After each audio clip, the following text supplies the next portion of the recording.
How to study social science to score 95 in your board exams. ठीक है, ये एक ऐसा सवाल है जो कि हर एक स्टूडेंट के, चाहे वो 10th क्लास का बच्चा हो, चाहे वो 9th क्लास का बच्चा हो, 11th 12th किसी क्लास का बच्चा हो, उनके सब्जेक्ट चेंज हो जाएंगे, लेकिन ये चीज़ नहीं जाएगा कि how to study to score above 95। ठीक है, कुछ बच्चों का एम होता है 90+, कुछ बच्चों का होता है 95+। ठीक है, तो सब अपने अकॉर्डिंग जितना उनको स्कोर करना होता है वो सभी सर्च कर रहे होते हैं कि ऐसी कोई स्ट्रैटेजी मिल जाए, ऐसी प्रॉपर स्ट्रैटेजी, ऐसी कोई टिप्स मिल जाए, ठीक है, ऐसा कोई तरीका मिल जाए जिससे कि आप अच्छे से अच्छा पढ़ाई कर सको, अच्छे से अच्छे तरीके से पढ़ाई कर सको और आप अपने सोशल साइंस सब्जेक्ट में अच्छे से अच्छा स्कोर कर सको। ठीक है, देखिए हर एक बच्चे पूछना चाहता है, लेकिन एक प्रॉपर गाइडेंस की वजह से वो अच्छा स्कोर नहीं कर पाता है। ठीक है, लेकिन आज का जमाना है ऑनलाइन। ठीक है, जब हम स्टडी किया करते थे यार, तो हमारे पास तो ऑनलाइन का कुछ भी प्लेटफॉर्म नहीं था। ठीक है, जब अपन कॉलेज लाइफ में आए तभी जाके ये सब प्लेटफॉर्म अवेलेबल हुए हमें।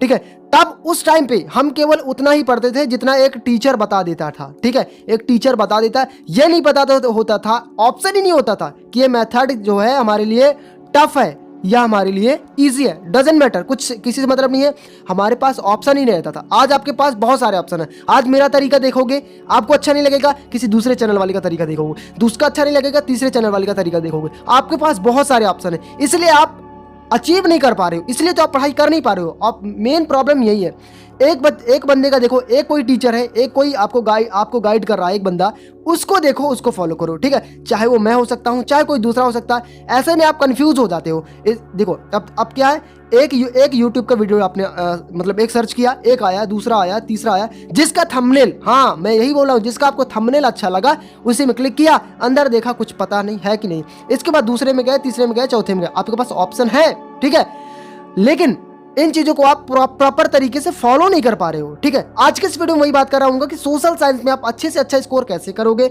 और मेरी खुद की प्रॉपर जो मैंने अपने स्कूल में जो प्रॉब्लम्स मैंने स्कूल टाइम पे मैंने फेस करी है, उन सारी चीज़ों को दरकिनार करते हुए, और नई जितने भी न्यू आपके फैसिलिटी है, न्यू सोर्सेज, इन सारी चीज़ों को आप इम्प्लीमेंट करते हुए आप कैसे अपने सोशल साइंस के लिए तैयारी और पढ़ाई कर सकते हो, उस पर अपन बेसिकली बात करने वाले हैं। ये वीडियो आपके लिए बहुत ज़्यादा इंपॉर्टेंट होने वाली है, जो कि आपको, हाँ मैं यहाँ एक चीज़ और क्लियर कर देता हूँ कि ये जो वीडियो है, मैं यहाँ ये इमेजिन कर रहा हूँ, ठीक है, कि आप 95+, जी हाँ 95+ आपका स्कोर है, मतलब अचीव करने की सोच रहे हो, इससे कम नहीं। ठीक है, बच्चों को क्या था कि अक्सर यकीन नहीं होता कि हाँ 95 हम ला सकते हैं सोशल साइंस में, वो भी ठीक है ला सकते हैं। मेरे भाई टॉपर बच्ची एक थी, मुझे याद नहीं आ रहा, उसके 100 में से 100 आए थे सोशल साइंस में, और उसके प्री बोर्ड्स वगैरह सब ऐसे गए थे, ऐसे मतलब इतने गंदे मार्क्स के आप सोच नहीं सकते। ठीक है, लेकिन उसने अचीव करा ना, तो आप भी अचीव कर सकते हो। इन स्ट्रैटेजी को फॉलो करो, मैं जो बताने वाला हूँ। चलो शुरू करते हैं, पूरी रामायण स्टार्ट करते हैं।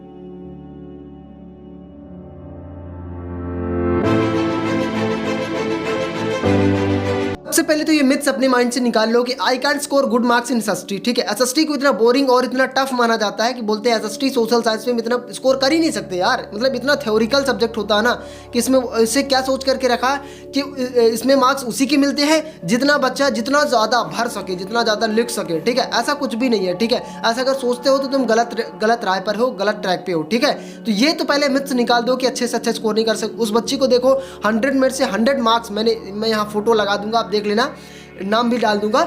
उस बच्चे ने 100 में से 100 मार्क्स, ठीक सोचो 100 में से आउट ऑफ 100 लाए थे। ठीक है, तो इन चीज़ों को, इन बातों को फॉलो करना, जो बातें बता रहा हूँ अगर इंप्लीमेंट कर रहे हो इन बातों को, 100% गारंटेड आपको बेनिफिट मिलने वाला है। ठीक है, चलो शुरू करते हैं, आगे बढ़ते हैं। सबसे पहले इंपॉर्टेंट फैक्ट जो है आपको याद करना है, देखो पढ़ाई करते तैयारी करते वक्त एक चीज़ आपको क्लियर कर लेनी यार, आपके लिए आईएमपी क्वेश्चंस आपको तैयार करने हैं। अब आईएमपी क्वेश्चंस क्या होते हैं यार, देखो बाई सेल्फ में जेन्युइन वे, देखो जेन्युइन में होना चाहिए, खुद के द्वारा बनाए हुए आईएमपी क्वेश्चन, ये नहीं किसी यूट्यूबर ने, किसी अदर गाइड ने दे दिया तुम्हें, खुद का आईएमपी क्वेश्चन बनाओगे। अब बोलोगे सर इतने हम अगर महान होते तो हम खुद आईएमपी क्वेश्चन अगर बनाना ना होता तो आपकी वीडियो तो नहीं देख रहे होते। ठीक है, मैं मानता हूँ, मैं बताऊंगा तुम्हें कि आईएमपी क्वेश्चन तुम कैसे बनाओगे, खुद बनाओगे, और खुद के बनाए ही पढ़ना। देखो सबसे पहले तुम्हें जाना है, मैं एक सेकंड, हाँ सबसे पहले collect all previous year, minimum 5 से 6 साल के क्वेश्चन पेपर आप उठा लो। ठीक है, 5 से 6 साल के क्वेश्चन पेपर उठा लो। ठीक है, पिछले साल के, उन्हें क्या कर, डू रफ वर्क करना है। रफ वर्क कैसे करना है, और search most topic with appeared every year. देखो अब मैं बता रहा हूँ क्लियरली, देखो एक पेपर तुमने उठाया, जैसे 19 का उठा लिया, 20 का उठा लिया मान के चलो। ठीक है, एक सेकंड, हाँ 19 का उठा लिया तुमने, 20 का उठा लिया। अब 19 का सोशल साइंस का पेपर उठाया, 20 का भी उठाया। इसके बाद इन तीनों एक और उठा लेते हैं, 18 का उठा लेते हैं, ठीक है। अब इन तीनों पेपर में एक चीज देखो, क्वेश्चन मत देखो कि कौन सा क्वेश्चन आया हुआ। अरे बेटा ऐसा थोड़ी ना, बोर्ड इतना बेवकूफ़ थोड़ी है कि वही क्वेश्चन हर ईयर में दे देगा। वो अलग बात है कि 4 से 5 साल बाद दे दे, वो अलग बात है, लेकिन उसमें भी बड़े रेयर ही क्वेश्चन मिलते हैं। आपको क्या देखना, टॉपिक्स देखने हैं। देखो ये 19 में से कौन सा टॉपिक, मान लो वाटर रिसोर्सेज हो गया, वाटर रिसोर्सेज में से इस टॉपिक के कौन कौन से अंदर इनसाइड जितने भी क्वेश्चंस बन रहे हैं उनमें से कौन कौन से क्वेश्चन हैं जो कि आपके, और कौन कौन से टॉपिक हैं इस चैप्टर से कि जो कि हर ईयर पूछ रहा आपके, और किस बेस पर, किस क्वेश्चन बेस पर। जैसे मतलब ऑब्जेक्टिव टाइप में कितने क्वेश्चंस पूछ रहा है, फिर बड़े टाइप के, लॉन्ग टाइप पे, शॉर्ट टाइप के क्वेश्चन कितने पूछ रहा है। इन टॉपिक्स को उठाओ और उन टॉपिक्स पर अध्ययन करो, उन टॉपिक्स पर स्टडी करो। समझ रहे हो मेरी बात को? और उन पर तुम्हारे बनेंगे IMP क्वेश्चंस। जी हाँ, इन्हीं 5 से 6 साल के पेपर को उठाओ और IMP क्वेश्चंस बनाओ इनसे। ये एक अलग तरीका हो सकता है जो कि आपको एक पासिंग मार्क्स तक का देखा। ऐसा नहीं कि अब इसी में तुम पास हो जाओगे, इसी में तुम 95 फाड़ दोगे, ठीक है, ऐसा कुछ नहीं है, ठीक है। 95 फोड़ना है तो आगे तक देखना पड़ेगा, एंड तक देखना पड़ेगा। गारंटेड ये वीडियो आपके लिए बहुत ज़्यादा हेल्प होने वाली है, ठीक है। रफ वर्क करो, इंपॉर्टेंट क्वेश्चन बनाओ, पूरे पेपर्स को सेल्फ एग्जाम करो। सेल्फ एग्जाम मतलब 3 घंटे अपने आप को दो, पूरे रूम में बंद करो और खुद से एग्जाम दो, ठीक है। ये चीज़ फॉलो करो, पहली चीज़। नेक्स्ट बात, अब इन चीज़ों को पढ़ने के बाद अब आते हैं अपन सिलेबस पे। सिलेबस पे आने के लिए NCERT बुक फॉलो करो। NCERT ब्रह्मास्त्र आपके लिए बहुत इनफ है, इससे ज़्यादा ब्रॉड जाने की जरूरत नहीं है। अगर आप CBSE हो, सुनो, अगर तुम CBSE से बिलोंग करते हो तब आप रेफरेंस बुक ले सकते हो। अरिहंत हो गया, मैं एग्जाम टाइम को देखते हुए कर रहा हूँ, ठीक है। एग्जाम टाइम पे आपकी क्या क्या हेल्प हो सकती है CBSE के लिए, अरिहंत हो गया, एग्जाम आइडिया, ठीक है, और बहुत सारी हैं जो कि आपके टीचर्स आपको सजेस्ट कर सकते हैं। लेकिन अगर स्टेट बोर्ड की बात करें, अदर स्टेट बोर्ड की बात करें, तो NCERT इनफ है। NCERT से बाहर तुम्हें जाने की ज़रूरत नहीं है। और बोर्ड एग्जाम ऐसा एग्जाम है जो कि आपके सिलेबस से बाहर कुछ नहीं देगा, ठीक है। ये तुम्हारा गवर्नमेंट एग्जाम तो है नहीं कि तुम सिलेबस से बाहर दे देगा, ठीक है। तो NCERT बुक फॉलो करो, इसी से पढ़ो, इससे बाहर कुछ नहीं आने वाला, ठीक है। इसके बाद आगे बढ़े अपन, अब नोट्स वगैरह, short notes for short answers. अब देखो हिस्ट्री एक ऐसा सब्जेक्ट है जिसमें आपके शॉर्ट आंसर जरूर पूछेगा, ठीक है। हिस्ट्री हो गया, पॉलिटी हो गया, सिविक्स, इकोनॉमिक्स हो गया, ठीक है। इन सारे चैप्टर्स पर, इन सारे बुक्स से आपके शॉर्ट आंसर जरूर बनेगा। तो शॉर्ट आंसर्स के लिए शॉर्ट नोट्स बनानी है। जी हाँ मेरे भाई, शॉर्ट आंसर। तुम्हें क्या लगता है, तुम YouTube पे जाके तुम PDF देख लेते हो, किसी की PDF देख लिया तो फ्री में आती है या फिर बिना मेहनत के आती है? बहुत मेहनत से वो बंदा बनाता है, ठीक है। तो खुद से जब बनाओगे ना शॉर्ट नोट्स, लिखते हुए खुद से तैयार करोगे ना, वो तुम्हें लिखते हुए तैयार होगी, और जब रिवाइज करने में इतनी आसानी होगी ना कि हाँ जो मैंने तरीका बताया था वो आपका जेन्युइनली वर्क कर रहा होगा, ठीक है। तो शॉर्ट नोट्स बनाना है शॉर्ट आंसर के लिए, एक वाक्य जो आंसर आते हैं।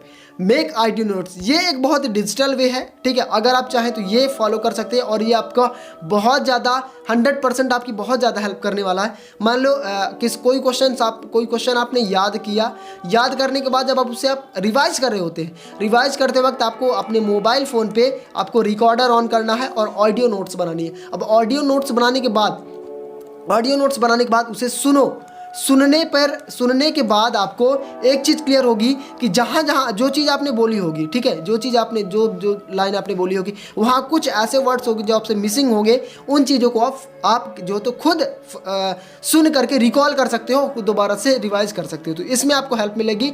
ऑडियो नोट्स जरूर बनानी। अब ऐसा नहीं कि ऑडियो नोट्स बना के डिलीट कर दो, नहीं, ऑडियो नोट्स रखनी है और पूरा रिवाइज करते हुए इन चीज़ों की हेल्प लेनी। जब डिजिटली आ गए हो तो डिजिटल हेल्प भी लो, ठीक है। तो ये आपकी बहुत ज़्यादा हेल्प करने वाला है। अगला पॉइंट देखें, हिस्ट्री की जो डेट्स एंड इवेंट्स होते हैं, सेल्फ शॉर्ट नोट्स बनाओ, खुद से बनाओ, किसी भी कहीं भी ऑनलाइन वे जाने की जरूरत नहीं है मेरे भाई। अगर तुम्हें नोट्स मिल भी रही हैं ऑनलाइन, मैं ये नहीं बोला कि ऑनलाइन नोट्स फॉलो मत करो। ऑनलाइन नोट्स अगर मिल भी रही हैं तो दोबारा से खुद से नोट्स बनाओ, खुद से। सेल्फ नोट्स बहुत ज़्यादा हेल्प करती है। समझ रहे हो मेरी बात को? यहाँ सेल्फ में SHELP कर दे, गलत हो गया। अब एक चीज़ और, एक्टिव रिकॉल मेथड का यूज़ करना है। एक्टिव रिकॉल मेथड क्या होता है यार? बहुत जगह सुना होगा। एक्टिव रिकॉल मेथड का मतलब ये होता है, अगर तुमने एक क्वेश्चन पढ़ा, ठीक है, एक क्वेश्चन पढ़ने के बाद सीधे साइड पे रख दो। अब क्या करना है तुम्हें, जितने भी पॉइंट्स थे, पॉइंट हो गए, टॉपिक्स के, टॉपिक वाइज जितने भी पॉइंट्स होते हैं, मेन पॉइंट्स, कुछ ऐसे हाईलाइटेड पॉइंट्स होते हैं ना जो कि आपको पूरे आंसर को याद करने में हेल्प करते हैं। अब उन चीज़ों को आपको क्या करना है, अब एक ब्लैंक पेपर लेना है, ब्लैंक पेपर में आपको लिखते जाना स्टार्ट करना है, ठीक है। हाईलाइटेड पॉइंट, जो कि आपके एक हाईलाइटेड पॉइंट में गारंटेड बोलता हूँ मैं कि बहुत सारा डिस्क्रिप्शन आपका छिपा होता है, तो आपको हाईलाइटेड पॉइंट्स आपको याद करने हैं, ठीक है मेरे भाई। तो इस तरीके से आपको एक्टिव रिकॉल मेथड में आपके बहुत ज़्यादा हेल्प करने वाला है ये। तो इस तरीके से आप कर सकते हो कि आप मतलब पूरा क्वेश्चन पूरे पहले आंसर पढ़ा, इसके बाद एक्टिव रिकॉल मेथड के अकॉर्डिंग आपको क्या करना, अपने नोट्स में या फिर कोई ब्लैंक पेपर में आपको लिखते जाना है, साइड पे रख करके खुद को याद करना है। अब माइंड को वर्क कराना मेरे भाई, रिवाइज करना, रिवाइज करते हुए खुद से लिखते जाना है, बहुत ज़्यादा हेल्प करेगा ये, ठीक है। ये मेथड अपनाना गारंटेड आपकी हेल्प करेगा। इसके बाद लॉन्ग टाइप आंसर, हाँ ये तो मेन अहम मुद्दा तो यही है कि सोशल साइंस में लॉन्ग टाइप आंसर कैसे याद करें। तो भैया मेक स्टोरी बेस पर आप आंसर याद करो, ठीक है। अब बाबर का क्या था, अकबर क्या था, ऐसे स्टोरी टाइप से आप याद करो, पूरा सारी चीज़ें रिलेट करते हुए स्टोरी बेस पे आप खुद की स्टोरी अपने तरीके स्टोरी बताओ जैसे आपको याद हो सके, ठीक है। स्टोरी बेस पर लॉन्ग टाइप आंसर याद करो, वो आपको हेल्प करेगा, ठीक है। इसके बाद ये सबसे बड़ा ब्रह्मास्त्र यार, make a different flow chart to it. हाँ, एक फ्लो चार्ट बनाना डिफरेंट तरीके का, आपको ईट करना, खा लेना, घोट के पी लेना एकदम से, ठीक है। अब देखो फ्लो चार्ट मतलब बोलो कि यार फ्लो चार्ट है क्या, रुको मैं बताता हूँ अभी। फ्लो चार्ट जैसे देखो, एक टॉपिक हो गया वाटर रिसोर्सेज। अब वाटर रिसोर्सेज में से अब मैंने ऐसे, एक सेकंड, यहाँ मैंने बना लिया वाटर रिसोर्सेज, ठीक है। अब ये मैंने एक ऐसा गोला गोला किया, अब बॉक्स में बंद किया। अब सोचो, अब देखो, अब मैं वही बोला, प्रीवियस ईयर क्वेश्चन पेपर उठाओ, अपना जो भी आपका स्टडी मटेरियल उसे उठाओ। अब उसमें से देखो मोस्टली क्वेश्चन बन किससे रहे, तो टॉपिक आ गया यहाँ, एक topic, second topic, third topic, difference, characteristics और जितने भी आपके इंपॉर्टेंस, मतलब इस तरीके से टॉपिक्स आपके बन रहे हैं। अब इन टॉपिक्स इस तरीके से आपको फ्लो चार्ट बना लेना है, ठीक है। अब तो मैं केवल आपका चैप्टर वाइज बना रहा हूँ, आपको क्वेश्चन वाइज बनाना है कि इस टॉपिक से आपके किस तरीके से क्वेश्चन बन सकते हैं फ्लो चार्ट के माध्यम से। अब ये फ्लो चार्ट आपको कैसे बनाना है, चैप्टर वाइज पूरी बना लेना है। अब चैप्टर वाइज जब पूरा फ्लो चार्ट बना लोगे, इसके बाद आपको आसानी हो जाएगी कि इस टॉपिक से, हाँ इस टॉपिक में इस क्वेश्चन को पढ़ना है, इस टॉपिक में से इस क्वेश्चन को पढ़ना है, इस क्वेश्चन को पढ़ लेना है, ठीक है। और इन सारी चीज़ों को आपको राइट करते जाना है। एक आपको बुक क्या बोल सकते हैं, बकेट बना सकते हो, बकेट लिस्ट बना सकते हो, ठीक है, जिसमें आपको ये चीज़ लिखता हुआ चले जाओगे कि आपको ये चीज़ें क्लियर होगी कि ये सारी चीज़ें पढ़ ली है, ये सारी चीज़ें नहीं पढ़नी है। समझ में आ रहा? इस तरीके से आपको फ्लो चार्ट बनाना है और पूरा घोट करके पी लेना है। ये आपकी बहुत ज़्यादा हेल्प करेगा एंड ऑफ द टाइम बोल सकते हो, स्टार्टिंग ऑफ द एग्जाम। जैसे आप एग्जाम के टाइम पे जाओगे वहाँ तक आपकी बहुत ज़्यादा हेल्प करेगा। तो आपको फ्लो चार्ट बना के जरूर फ्लो चार्ट की जरूर हेल्प करनी। इसके बाद सोशल साइंस का सबसे इंपॉर्टेंट चीज़ मैप वर्क की प्रैक्टिस करनी। बहुत से बच्चे क्या करते हैं कि अरे सर क्या बताएं, मैप वर्क बहुत ही ईजी होता है, हमने देख लिया है बस, है ना, देख करके चले जाते कि अरे यार हाँ यहाँ पास ये होगा, यहाँ पास ये होगा, ठीक है, यहाँ पास ये होगा, यहाँ पास ये होगा, ये ऐसा करके चले जाते हैं। ये गलत तरीका है। ऐसे में आप भूल जाते हो और बोलते हो कि बगल वाले से अरे सर मुझे तो आता था, बाद में पता चले कि इससे तो आता था, इससे आता था। नहीं, प्रैक्टिस करके जाओ। प्रैक्टिस क्या जाता है ना यार, कोई भी चीज़ फ्री में नहीं मिलती, ठीक है। राय संघर्ष की रखो चलता है, राय संघर्ष की जो चलता है वो ही संसार को बदलता है। जिसने रातों से जंग जीती, सुबह सूर्य बनकर वही चमकता है, ठीक है। देखो पढ़ना पड़ेगा, मेहनत करनी पड़ेगी, प्रैक्टिस करो मैप वर्क की, आपको इसमें अच्छे मार्क्स मिलेंगे। इसके बाद आगे बढ़े हम, ये सबसे इंपॉर्टेंट पॉइंट है आपको, make next day task return. अब जो भी आपने पिछला पढ़ लिया, जो भी आज पढ़ लिया, ये क्लियर हुआ। इसके बाद रात को सोते वक्त आपको एक बार दर्शन ले लेना है, आपको पूरी चीज़ें रिवाइज कर लेनी है। इसके बाद नेक्स्ट डे क्या आप पढ़ना चाहते हो, कि नेक्स्ट डे आपका क्या टास्क है, वो आप पहले से नाइट में ही लिख लो, लिख के रख दो। सुबह उठो, 4 बजे उठो, उठ के उसके मतलब वही दर्शन लेना, जो तो साष्टांग प्रणाम करना स्टार्ट कर दो, ठीक है। तो नेक्स्ट डे का टॉपिक जरूर लिख लो। इसके बाद सबसे इंपॉर्टेंट, सबसे फैक्चुअल पॉइंट, सेल्फ एग्जाम करना है। Solve sample papers, model paper, जिस भी बोर्ड में हो आप, और जितने भी आपके सैम्पल पेपर आते हैं, मॉडल पेपर आते हैं, उन चीज़ों को अपने तैयारी के बेस पर 3 घंटे का टाइम दो। अपने आपको रूम में बंद करो। रूम में बंद करने के बाद क्या करोगे, पूरा 3 घंटे का टाइम दे करके जितना भी क्वेश्चन पेपर है, अब सैम्पल पेपर तो वही कि पूरा क्वेश्चन पेपर आएगा, पूरा क्वेश्चन पेपर बिना डिस्टर्बेंस के पूरा सॉल्व करो खुद से। अपने आप को सेल्फ एग्जामिनाइज करो ना यार, खुद को टेस्ट करो कि कितना तुमने पढ़ाई करी है, ठीक है।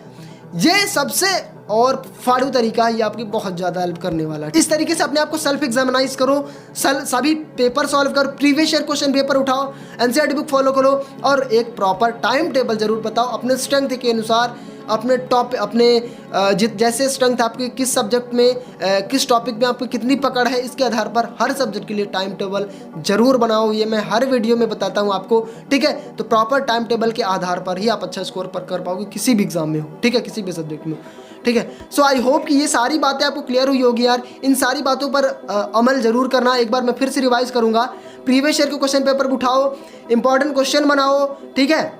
इंपॉर्टेंट क्वेश्चन बनाने के बाद एनसीईआरटी बुक में से तैयारी करो, कोई दिक्कत नहीं है। शॉर्ट नोट्स बनाओ शॉर्ट आंसर के लिए, ऑडियो नोट्स तैयार करो। हिस्ट्री के लिए डेट्स एंड इवेंट्स बहुत ज़रूरी है, डेट्स एंड इवेंट्स की आपको खुद की नोट्स बनानी है। इससे आपको हिस्ट्री में बहुत ज़्यादा हेल्प मिलेगी। एक्टिव रिकॉल मेथड का यूज़ करना है, इससे आपको बेनिफिट मिलेगा। लॉन्ग टाइप आंसर्स की नेक्स्ट स्टोरी बेस पर याद करो, फ्लो चार्ट के आधार पर आपको क्वेश्चंस टॉपिक्स क्लियर करने हैं, ठीक है। मैप वर्क बार आप पूरा क्लियर करना है। नेक्स्ट डे का टास्क जो होगा उसे रिटर्न में रखो और सेल्फ एग्जामिनाइज करो, प्रॉपर टाइम टेबल बताओ। इन स्ट्रैटेजी को फॉलो करते हो, मैं बोलता हूँ गारंटी के साथ आपको 100% आपको 95+ फोड़ने से कोई नहीं रोक सकता, मैं गारंटेड बोल सकता हूँ, अगर इन बातों को अगर फॉलो करते हो। सो आई होप कि ये सारी बातें आपको क्लियर हुई होगी, इन सारी बातों से आपको हेल्प मिली होगी। अगर वीडियो अच्छी लगी तो लाइक करना, और जिस भी सब्जेक्ट में आपको स्ट्रैटेजी चाहिए, जिस भी क्वेश्चन पे, जिस टाइप के भी टॉपिक क्वेश्चन पे आपको दिक्कत आ रही, कमेंट कर देना, उस पर मैं वीडियो बना दूँगा।